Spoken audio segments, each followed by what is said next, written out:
Little baby on pressure.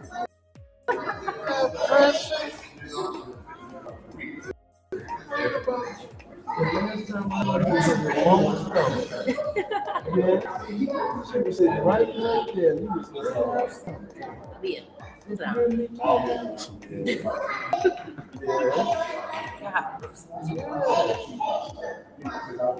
I used to hear you talking when I called the house. Chikora, You ready up?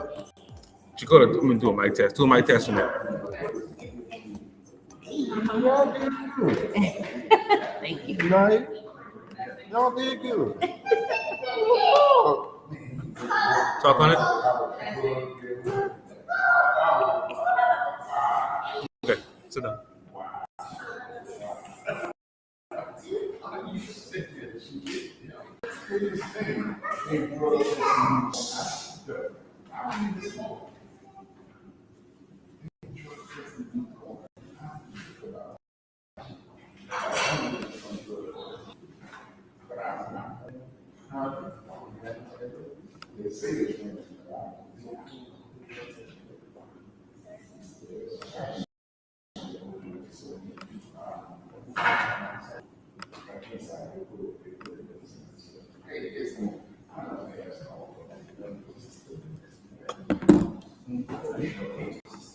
You got the video going. I don't know if the audio is on. I'm trying to get make sure the audio is on.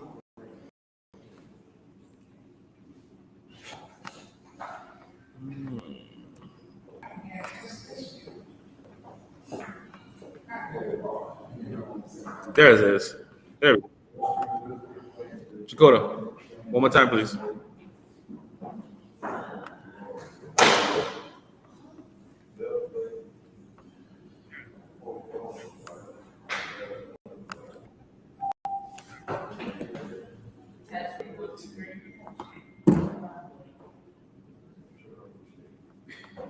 Don't chew. No chewing.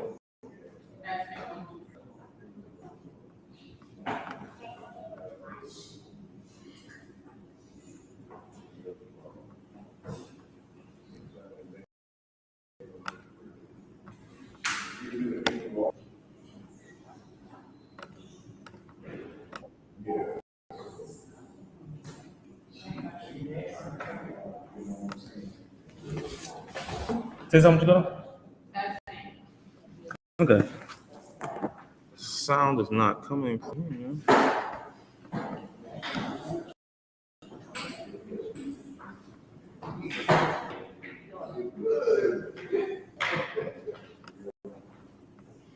All right.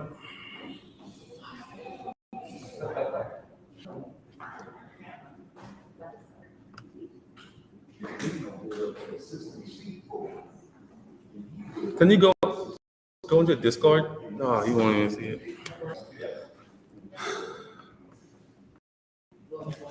Yeah, I can't tell if we can hear or not. She goes to Discord.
Mic test 1 2. Mic test.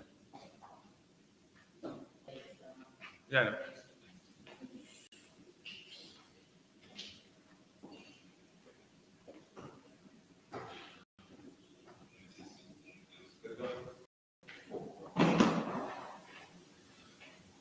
Right now? Okay.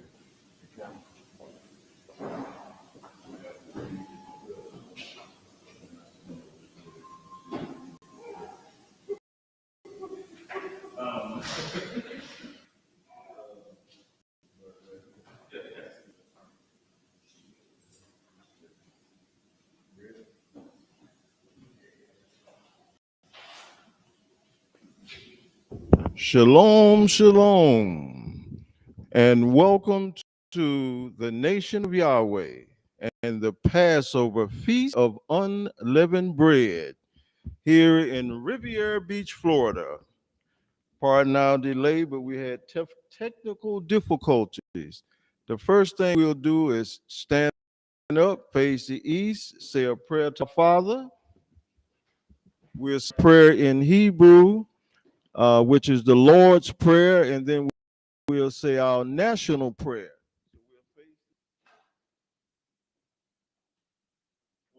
Yahweh, God of our salvation, save us, gather us together, and deliver us from these heathens, so that we may give thanks to thy holy name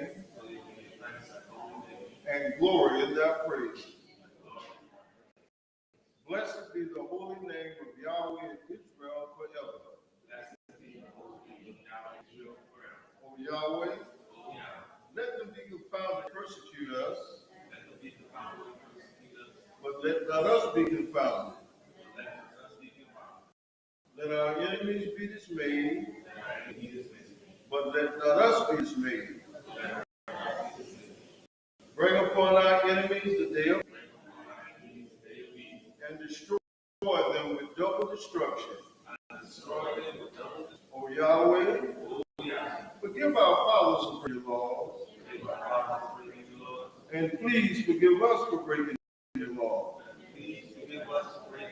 Help us to never bring shame upon that great name, nor reproach against our works. For surely we have turned ourselves to thee, O Yahweh, trying to be upright, and as we confess our faults, grant us protection against all of our faults, cleanse us of our secret faults, and guide us to the best of morals. For surely our prayers and our sacrifices, our lives and our death, are all for thee, O Yahweh. Tefillah. Aleinu Shabbat Shalom. Yikar Esmeraka. Tavo Makutenka. Yaseh. Ibamayim King Baris.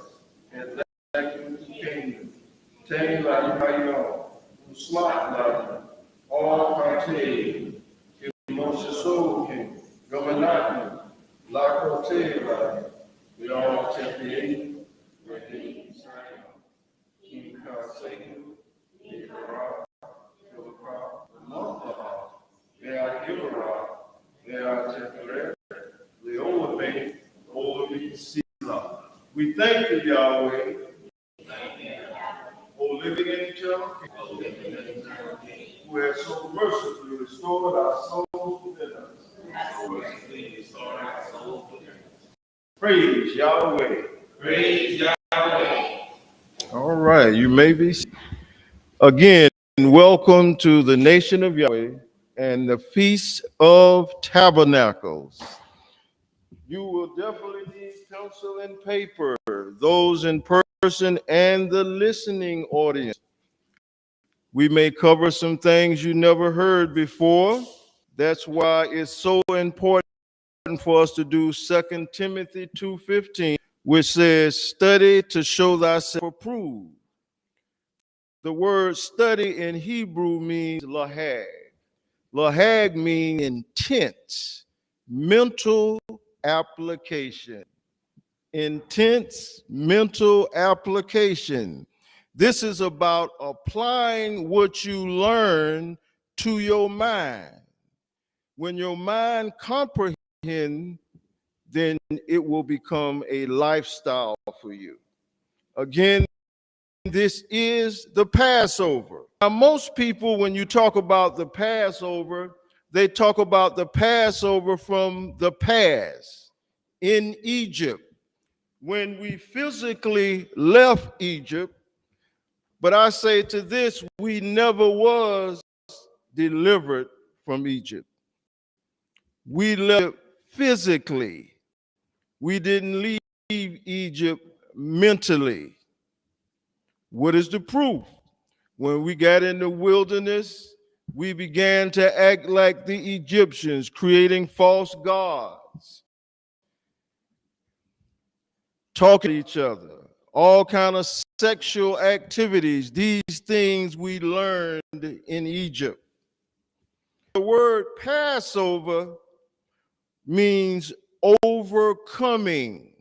You may ask the question, overcoming what? Overcoming this world and its immoral actions. Passover also means protecting. We in today's society need to know that Yahweh is willing, able to protect us. It also means delivering. What do I mean by delivering? Delivering from the mindset that keeps good people separated and divided. We've never been taught, although the Bible is still the world's best book, and out of all the books in the world, it is a book that's on the shelf collecting dust. We have never been taught to study the Bible. That's why people are leaving the physical religious institutions, because teachers do not know how to apply the Bible to the day. They will always talk about the past. The Bible is written in many ways. Euphemisms, allegories, metaphors, similes, figurative, literal, prose, poetry, prophecy, past, present, right now, and future. We need to understand that the Bible is past, present, and the future. If we understand that the Creator who created everything, who is Yahweh, then we need to understand that the Word being Him, and that it's something that He commands us to live in our everyday lifestyle, then it has to deal with the present. It has to deal with the future. Again, this is the Passover. This is Yahweh's Passover. Now, I won't take the time, but I will. I did bring a few study tools. This is in Britannica Encyclopedia. Some of us might remember those books when the people used to walk the street and convince us to buy them. The interesting thing is we never used them. Now, the interesting is in this Britannica Encyclopedia, and I had probably 2 sets of these in my life, and they stayed on the shelf. They did look beautiful, pretty, or however you want it. Mother spent a lot of money for them, I can tell you this. Now, if you look up the word in this book, and it says Yahweh, the God of Israel. YHWH in the original Hebrew. Now, if it says everywhere that Lord and God appear in large and small capital letters, the original reads Yahweh. Why did they take the name out of the Bible and put Lord and God? Lord and God are titles, names. Why did they allow us to know all other names in the world? I was grown when I became familiar with the name Yahweh. We're going to go over some scriptures this evening. First, we're going to go over to Genesis 15:13. Because I said that Yahweh is the God of the Hebrews. Genesis 15:13 said, and he said unto Abram, know of a surety that thou shalt be a stranger in a land that is not theirs, and they shall serve them 400 years. The only people on the planet Earth that ever lived in a strange land 400 years is the so-called black man in America.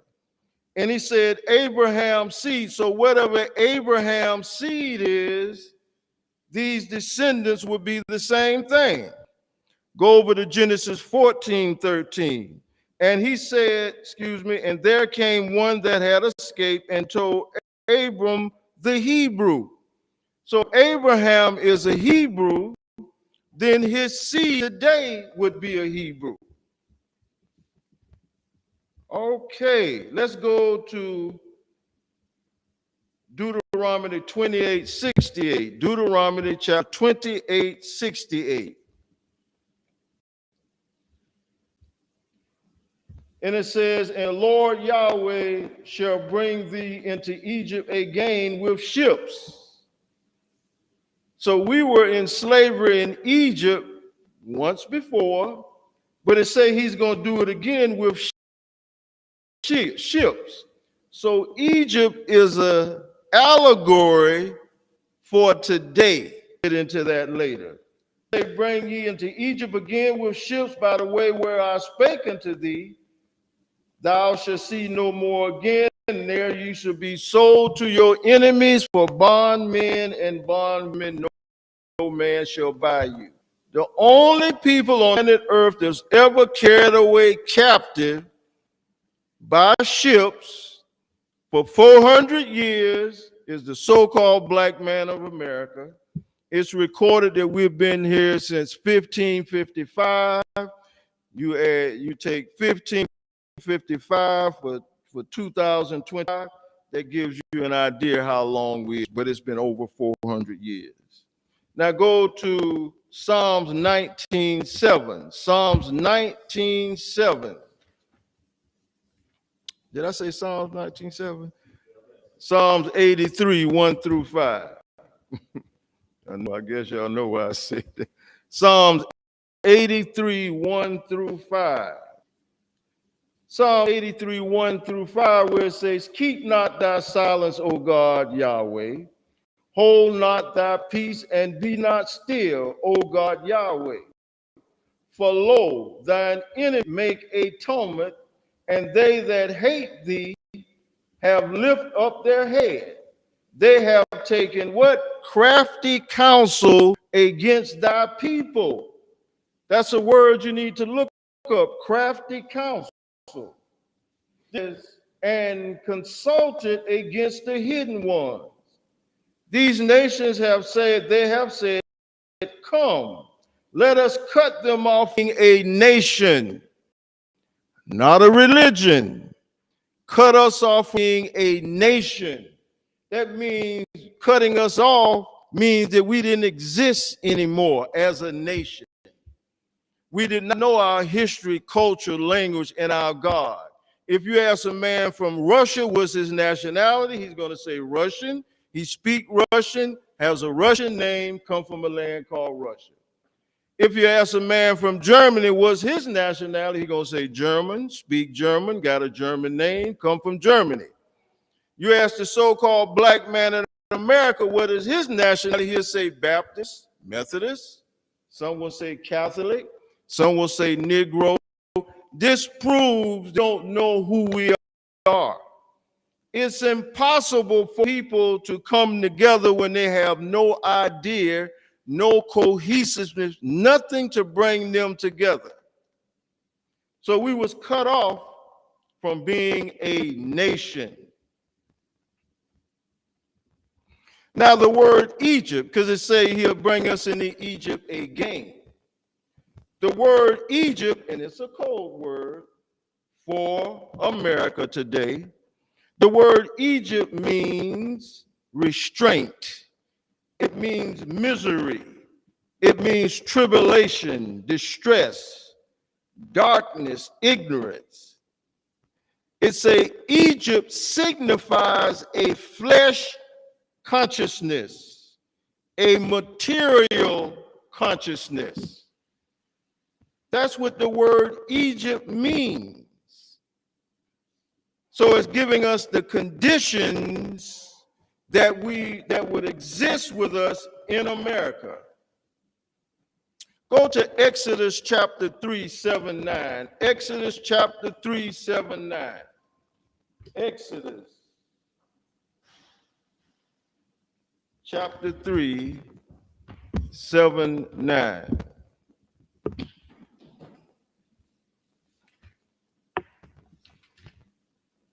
Come on, Exodus chapter 3.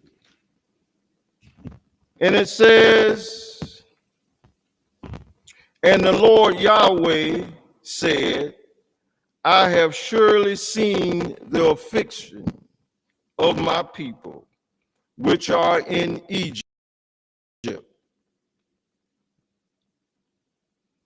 and have heard the cry by reason of their taskmasters, for I know their sorrows. 8 says, and I am come down to deliver the hand of the Egyptians, and will bring them up out of the land unto a good land, and a large unto a land floweth with milk and honey, unto the place where of the Canaanites, the Hittites, the Amorites. Now, remember, the Bible is past, present, and future. This is a book called the Strong's Exhaustive Concordance of the Bible that every student of the Bible shall have. What it does, it gives you the biblical meaning of these words. So Yahweh taught us to study, because when you look up the word Amorite, reference number 56, it means Westerner. It means a native or inhabitant of the West, especially a Western Europe or North America, United States. So the word Amorite is code, letting us know that Yahweh is talking about us here in America. That's Exodus 7:9, right? Now we're going to go to Exodus 9. Exodus 9, 13 through 17. And it says, and the Lord Yahweh said unto Moses, rise up early in the morning and stand before Pharaoh. When you look up the word Pharaoh, it's a code word for the rulers of this society. And say unto him, thus saith the Lord God Yahweh of the who? The Hebrews. He says, let my people go, that they may serve me. For I will at this time send all my plagues upon thine heart, and upon thy servant, and upon thy people, that thou mayest know that there is none like me in all the earth. We need to understand that there's none like Yahweh, who is prepared to protect and deliver us, And as we study, we will overcome this world. For now I will stretch out my hand that I may smite thee and thy people with pestilence, and thou shalt be cut off from the earth. And in very deed, listen to this in 10 now, and in very deed, for this cause have I raised them up. So Yahweh say, he has raised up America for a cause. And it says, for to show in thee my power, and that my name may be declared throughout all the earth. Praise Yahweh. Everywhere that you read the name Jesus, everywhere that you read something pertaining to the Son, Christ, the original name is Yahweh ben Yahweh, which means Yahweh, the Son, Yahweh. Now go to John, anybody can help me with that? John 5:43.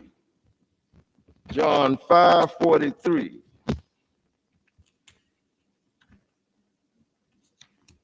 John 5:43. And it says, now this is what he said, and in my Bible it's read. It says, I have come in my Father's name. If you don't know the Father's name, it will be impossible for you to know the Son's name. So one of the Son's responsibility is he had to teach the world the Father's name. Today, when you read about Yahweh on the internet, in books, songs, it's because of the works of Yahweh ben Yahweh.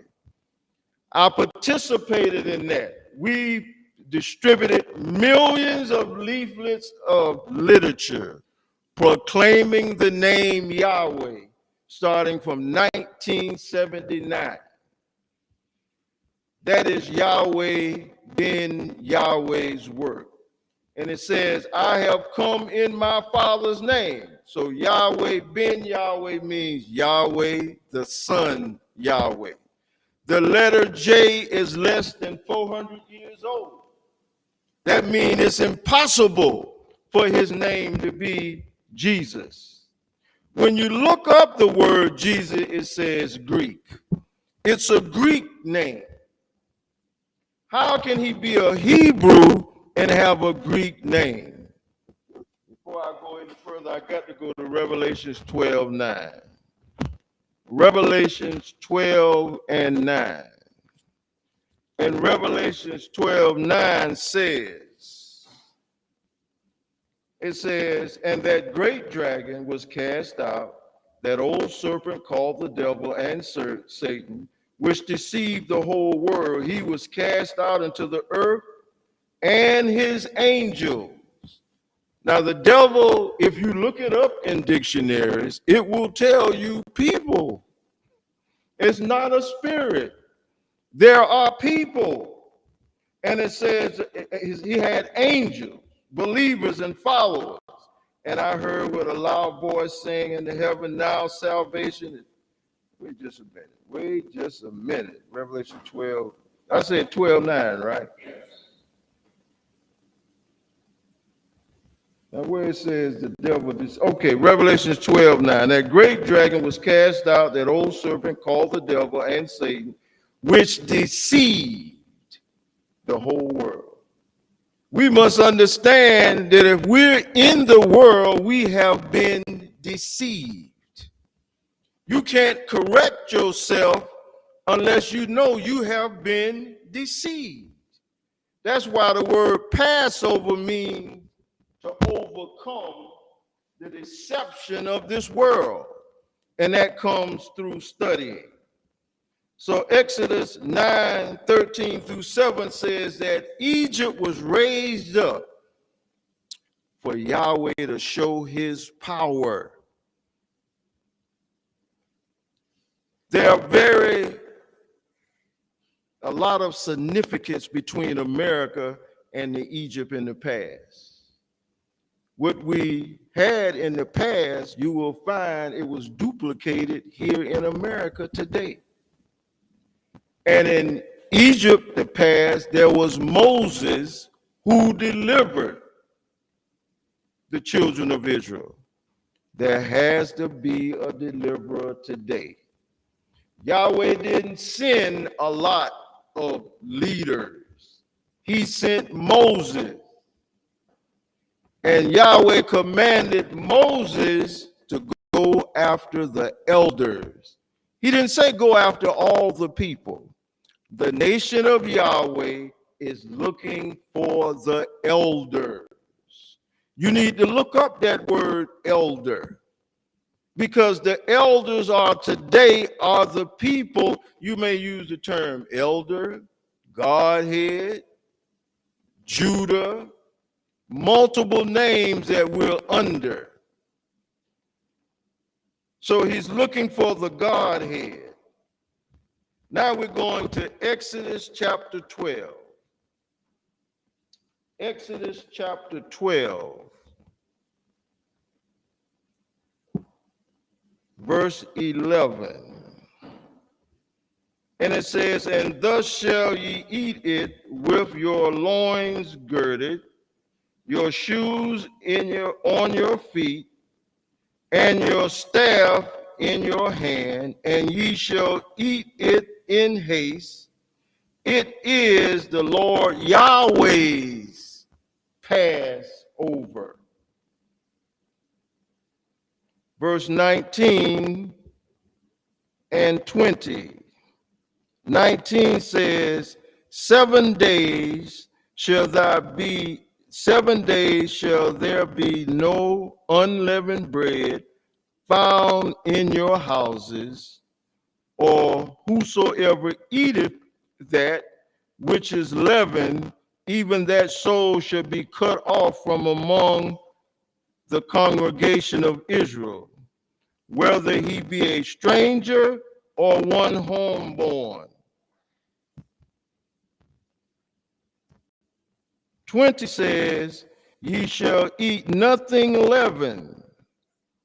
In all your habitations shall ye eat unleavened bread. As a student of Yahweh ben Yahweh, and he's wrote many books, it's imperative that you have his books. This is called Fruits from the Tree of Life by Yahweh ben Yahweh. And what this books tell us, that we're not to get caught up in ceremonies. We're not to get caught up in rituals. In the past, we've dealt with rituals, not understanding what the rituals represented. Verse 23 says, and the Lord Yahweh will pass through and smite the Egyptians, and when he seeth the blood upon the lintel and on the side posts, and the Lord Yahweh pass over the door, and will not suffer the destroyer to come into your house to smite you. The word doorpost is your mind. It's not a physical door, it's your mind. You need to look up the word blood. It's against our law to even eat blood. So if you're just reading this from a carnal perspective, you will go out and put some blood on your doorposts. What about your mind? Now, Revelation chapter 3. Revelation chapter 3.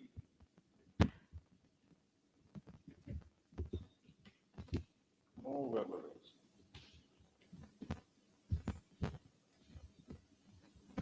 Revelations chapter 3.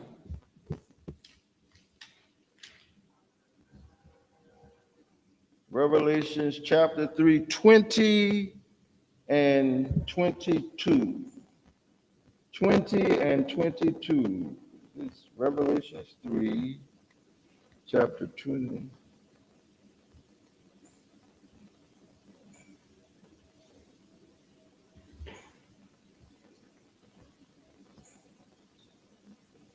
I need somebody to help me out and look up where he's standing at the door. Oh, I'm still in John. No wonder I could, excuse me. I'm in John, Revelations 3. What did I say? Okay, 20 and 3. And it says, behold, I stand at your door and knock. If any man hear my voice and open the door of your mind, I will come into him and will sup with him, and he with me. To him that overcometh this world will I grant to sit with me. Y'all did say where it says sit with me in my throne, even as I also overcame and am sat down with my Father in his throne. So this door that we're talking about is Yahweh is your mind. Verse 29. Wait just a minute. Wait just a minute. Okay, go to Exodus 29. Exodus 29. I mean, 12:29. Exodus 12:29. 12:29. And it says, and it came to pass that at midnight that the Lord Yahweh smote all the firstborn in the land of Egypt, from the firstborn of Pharaoh that sat on his throne until the firstborn of the captives that was in the dungeon, and all the firstborn of the cattle. Firstborn in the Bible doesn't always refer to chronological order of birth, but rather a status or a role of significance.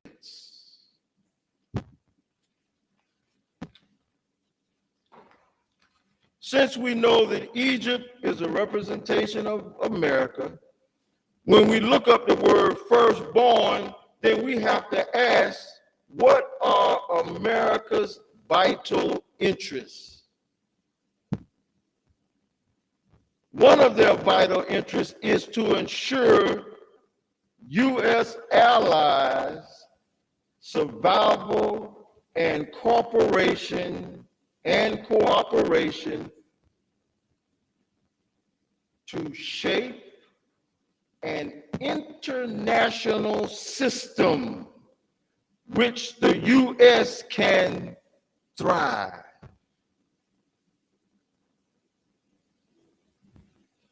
It's to create an international system. Genesis 47 and 15. Genesis 47, 15.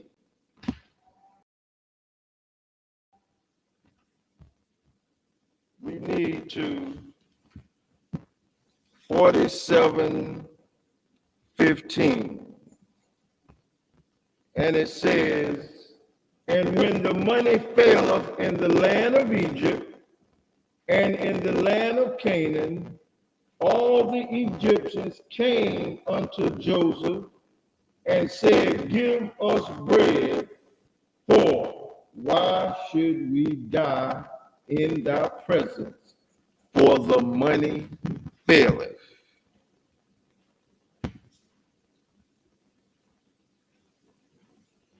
That's Genesis 47:10. And it says, Egypt's money. Now you have to think about this. How can this be applied to America? Sitcorp. They're known, for reshaping global financing. This is what the country is doing where we're living in today. And if we don't understand these things, we will fall victim to all of them. Why? Because we have total trust in the people that have deceived the whole world.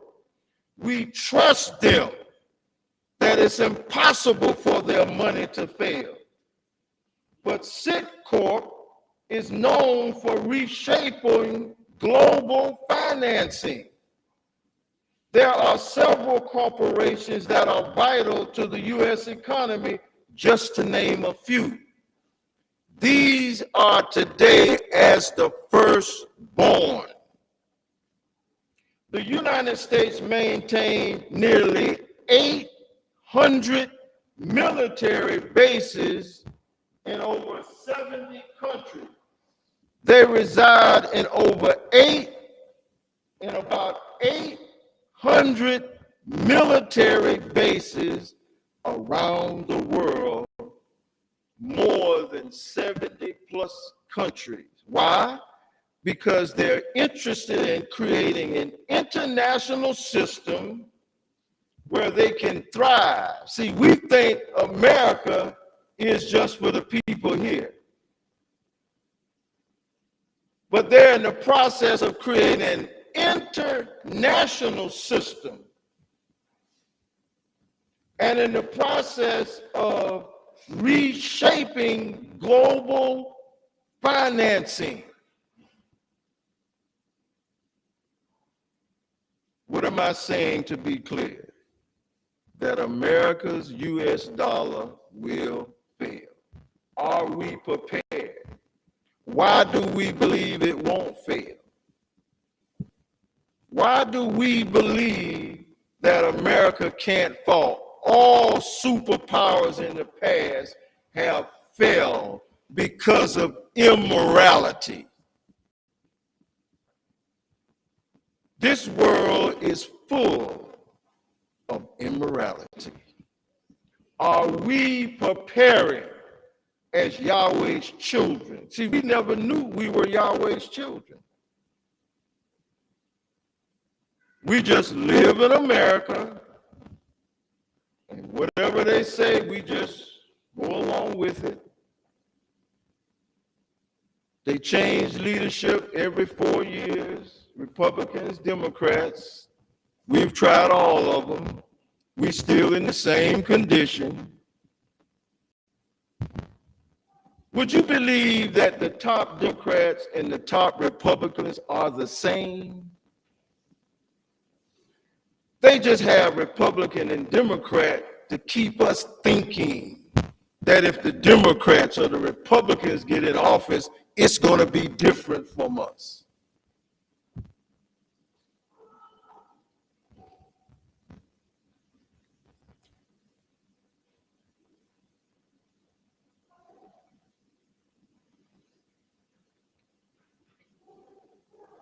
We want to go to 1 Corinthians. That's in the back of the Bible.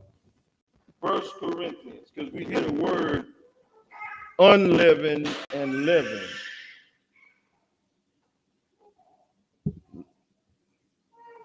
First Corinthians 5 and 6.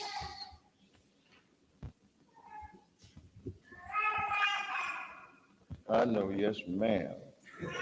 I know. I'm going to tell them. I'm going to tell them. Because we got to create a future for you. We're going to start at 1 Corinthians chapter 5, and we're going to start at 6.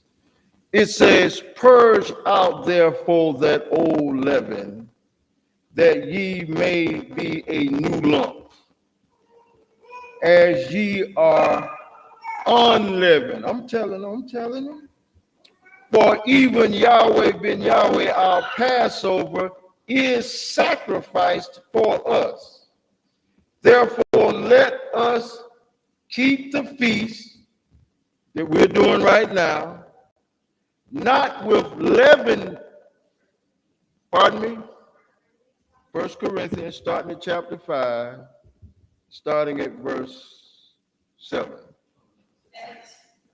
What did I say? Well, we'll read 6 since I said. How about that? Let's go to 6. "Your glorying is not good." See, your bragging and your high-minded is not good. "Know ye not that a little leaven leaveneth the whole lump?" So a little immorality is not good for your mind. Now go back to 7 now. Everybody together? Everybody together? I'm talking to everybody out here. I know I'm talking to the listening audience, but all right, verse 7, excuse me. "Purge." See, purge means to clean. Then it says, "Purge out therefore that old leaven, that ye may be a new lump, as ye are unleavened. For even Yahweh ben Yahweh, our Passover, is sacrificed for us. Therefore, let us keep the feast, not with old leaven, neither with leaven of malice and wickedness." So unleavened bread signifies something, and leavened bread signifies something. Now, yes, I like unleavened bread, but Yahweh commands me to understand that in the fruits of the tree of life, that this is not just about eating some unleavened bread. Now, I like unleavened bread, but leaven is representing immorality. Unleavened is representing morality. I've heard people say, "Get all the leaven out of your house. You can't eat leaven. Get the leaven out your house." But we're going to get in there tonight. We're going to show that your house is your mind. All right, we're going to read 7 again, because it says, "Purge out." Purge means to clean your mind. "Purge out that old leaven of immorality, that ye may be a new lump, as ye are unleavened. For even Yahweh ben Yahweh, our Passover, is sacrificed for us. Therefore, let us keep the feast, not with that old leaven, neither with the leaven of malice." You see what it says there? And wickedness, but with the unleavened bread of sincerity and truth. Do you see that? Unleavened bread represents what? Sincerity and truth.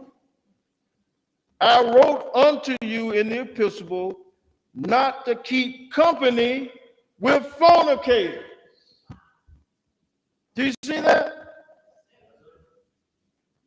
"Yet not altogether with the fornicators of this world, or with the covetousness of extortioners, or with idlers. For then must ye needs go out of the world. But now I have written unto you to keep not company, if any man that is called a brother be a what? Fornicator, or covetous, or an idler, or a rattler, or a drunkard, or an extortioner with such an one know not to eat. For what have I to do to judge them also that are without? Do not ye judge them that are within, but them that are without, Yahweh judges therefore. Listen to this. Put away from among yourselves that wicked person. Now you may hear people say, oh, you can't judge. Who you judging? Well, I read right here that Yahweh is creating us to be judges. So I'm going to tell you, if you don't believe in morality as a way of life, please do not come amongst us. If you come amongst us and we catch you, we're going to put you out. Now that's how that goes. Some people used to ask, well, Mom, why you keep saying that? Because I want you to understand that. Don't come around us. Go to Malachi 4:1. Malachi 4:1. Malachi 4:1. I said Malachi, didn't I? I meant to say Micah. Micah, M-I-C. Micah. I meant to say Micah. Come on, Micah. It's right in here. Anybody found it before?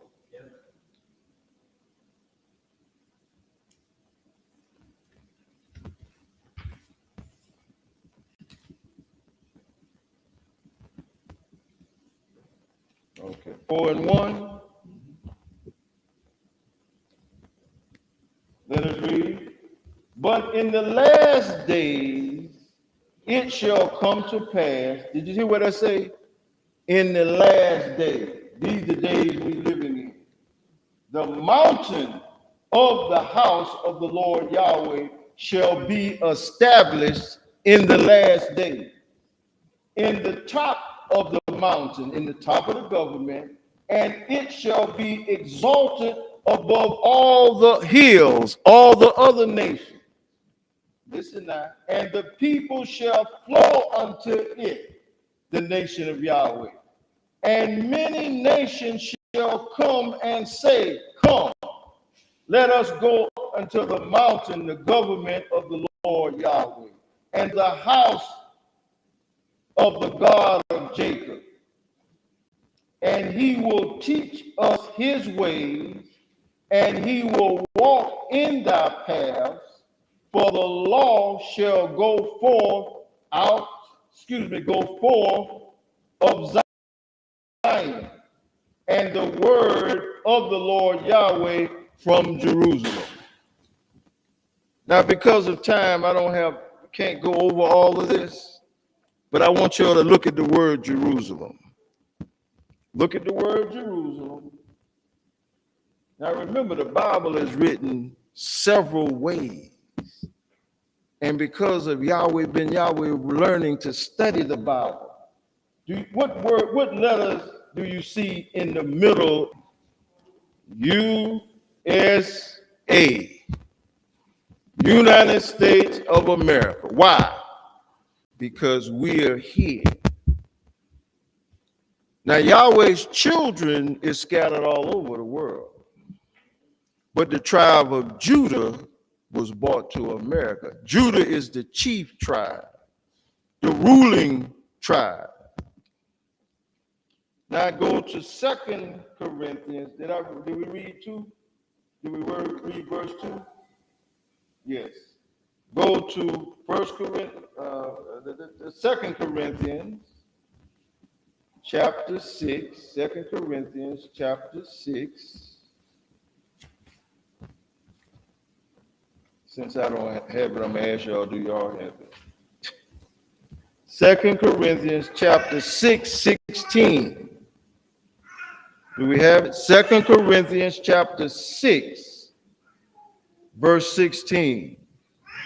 And what agreement have the temple of Yahweh, with idols? For ye are the temple of the living God Yahweh. We are the temple. We are the temple of the living God. As Yahweh have said, I will dwell in them and walk in them, and I will be their God, Yahweh, and they shall be my people. Do y'all see that? It's we're the temple of Yahweh. See, when we understand that we're the temple of Yahweh, this physical body, then we have to do much better in taking care of this body. Does that make sense?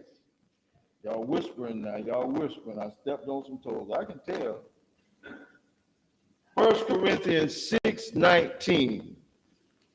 1 Corinthians 6:19. And it says, what? Know ye not that your body is the temple of the Holy Ghost, which is in you, which ye have of Yahweh, and ye are not your own? Y'all see that? Now see, if you love your creator, then you will get excited when you know that the God that created everything exists in you. See, what we don't understand is the devil in us and Yahweh in us. And we have to make a choice. Today we now have a choice. The Catholic Pope admitted that they hid the name for over 1,600 years. They understood when they hid the name Yahweh, and you can go, it's on the internet. You can go right on in there to say what the Catholic, the Pope hid the name Yahweh. He said he understood he hid the blessing. All the successes that we're looking for was hidden from us. Any of us who have children understand when our children give that distress signal, we coming. Well, Yahweh is our Father. And I want you to know, Yahweh, that I'm stressed in this world. I'm tired of this world. Now, we understand that house is our mind. We understand that the door is our mind. We understand that leaven is wickedness. We understand that unleavened is righteousness. We understand that we got to purge our mind of unrighteousness. Now, I'm going to read a scripture and go to Matthew 5:48. Look up, Anaya. I need you, Anaya. Matthew 5:48.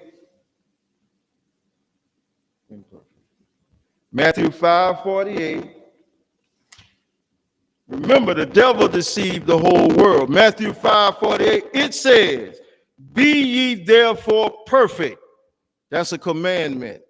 Even as your Father which is in heaven is perfect. So if you acknowledge that Yahweh is your Father, he commands you to be perfect. Now, this society has convinced us, and they say nobody can be perfect. Nobody could be perfect.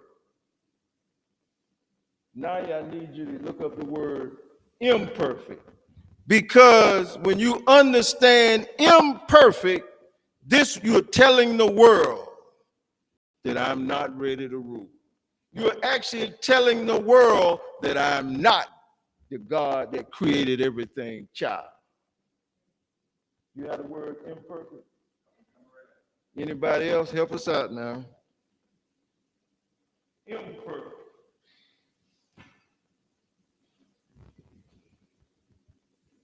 Imperfect. Well, I'm going to say a few things about imperfect. It means to be inferior. It means to be second rate. So when you tell the world, say, ain't nobody could be perfect. I'm not perfect, and nobody could be perfect. You telling the world that you're inferior and that you're second rate. Did you know that the word imperfect means to be wicked? You have it all. You have it right now. Can I get one more scripture before you get it? Psalm 19:7. Psalm 19:7. Psalm 19:7. Come on, Psalm. Psalm 19:7 says, "The law of the Lord Yahweh is perfect." So this society says in the Bible that the law don't count no more. So if the law don't count no more, then you understand why we have a lawless community, a lawless society, a lawless world. Because it says the law of the Lord Yahweh is perfect, and then it says converting the soul. Convert means to change from one path to a new path. Do y'all see that? So if you don't know the law, then it's impossible for you to be perfect. We need to understand that by keeping the Feast of Passover, which is a law, and then we understand that the word Passover has significance, and then the law says you got to eat unleavened bread, and you can't eat leavened bread, but you have a better understanding what leavened bread and unleavened bread is. And I like unleavened bread. Anaya, could you come say it in the microphone? I need to hear what imperfect is.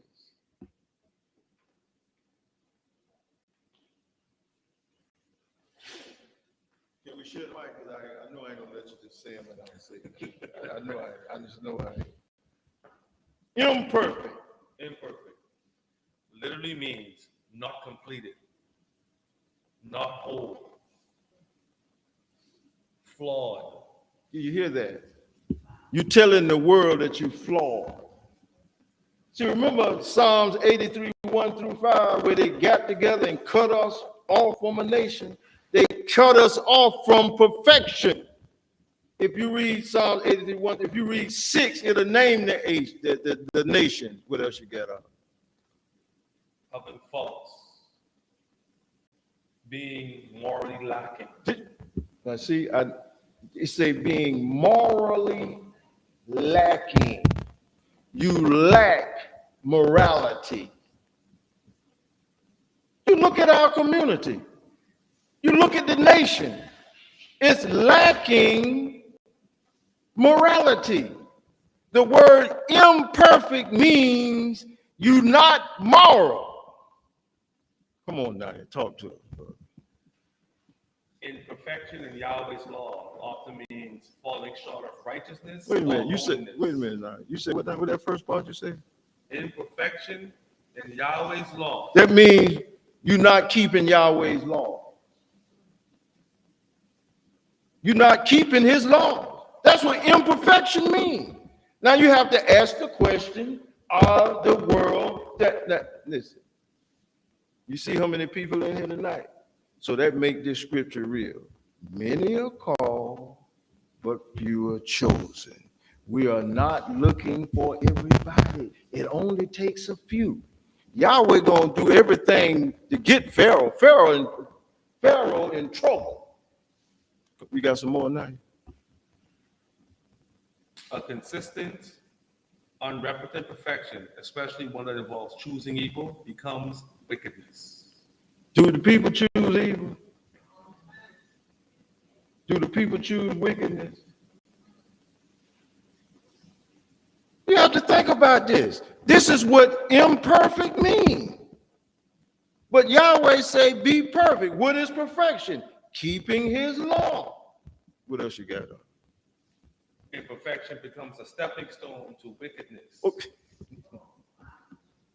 Wait a minute. Now, you ain't making that up now, right? No, sir. They say imperfection is a stepping stone to wickedness. Yes. And you tell the world nobody could be perfect. I ain't perfect. I ain't perfect. That's called making excuses for your flaws.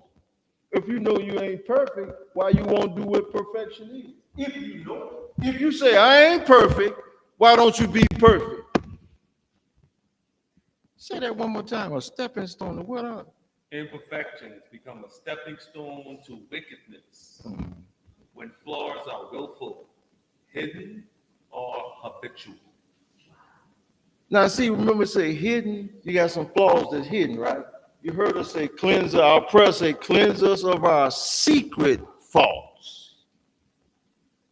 See, we have faults that's secret, but as you study, you will recognize those faults and correct them. You will understand when you understand that Yahweh lives in you, that you have the strength of mind and the power of mind to change. And now we're going to cut a little bit, all right? Because I'm going to get excited. I'm going to tell you now. But I'm going to read Psalms 83, Psalm 82. So go to Psalms 82. What time is it? Psalms 82. 82:6. 82:6. Psalms 82:6. It says, I have said, this Yahweh talking now. He said, I have said, ye are gods, and all of you are children of the Most High Yahweh.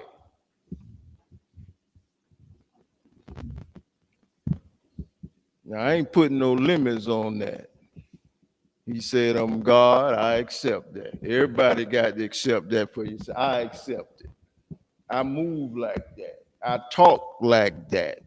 No means when somebody tell me no, they talking about somebody else. They're not telling me no.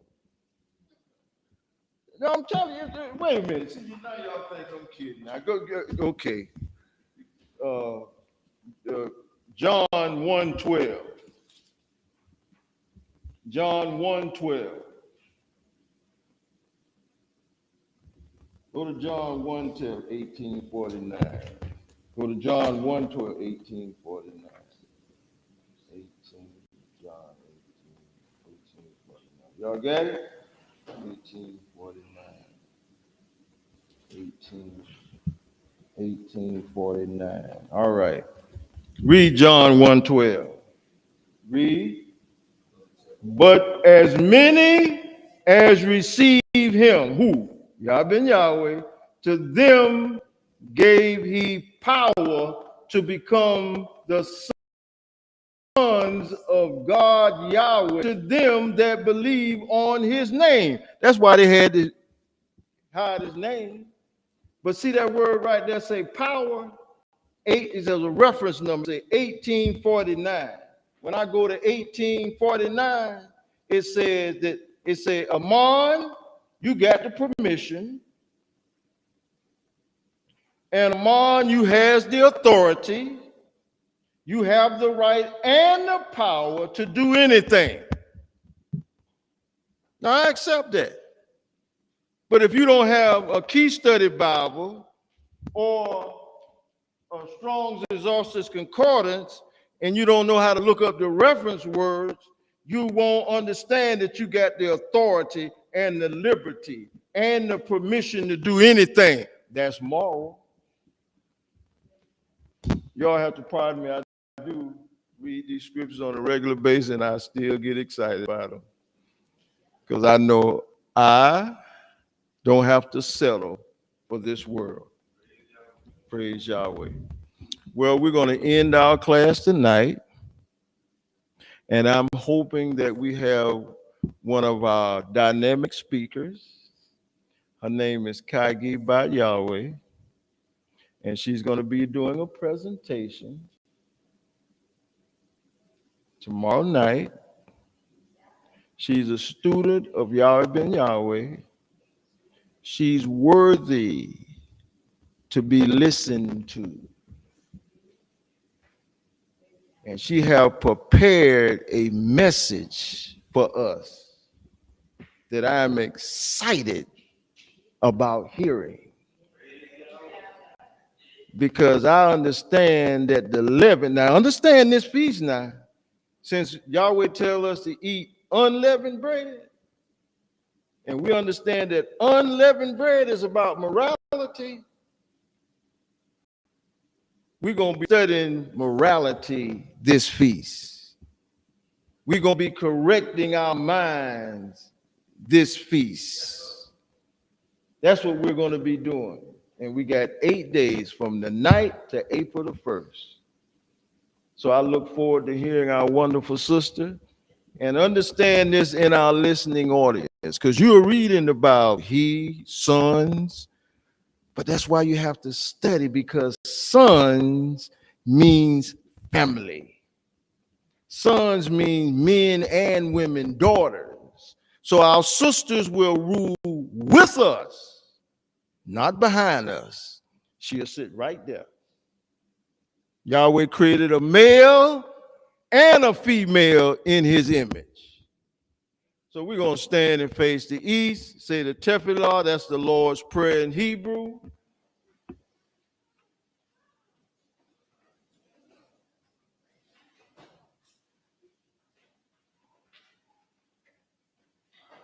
Tefillah. Avenu Shabbat Shemayim, Yikadei Shemerka, Tavova Kuteaka, Yaseyuzoka, Vashemayim Kain Varetz, Etlek Kainu, Kain Ladu Hayom, Uslak Ladu, All Kateinu, Moshe Sokin, Kamanaknu, Lakote Lanu, and all Takeinu, Vajay Sayom, Kasedu, the Hara, Kalakar, Amoklana, they are Hibara, they are Tabret, they Olame, Sila. We thank thee, Yahweh, O living and eternal King, who has so mercifully restored our souls within us. Praise Yahweh. Always remember that the nation of Yahweh love you, and we love you. Look forward to seeing us tomorrow evening at 8 o'clock. We will be starting on time tomorrow at 8 o'clock. Shalom, shalom.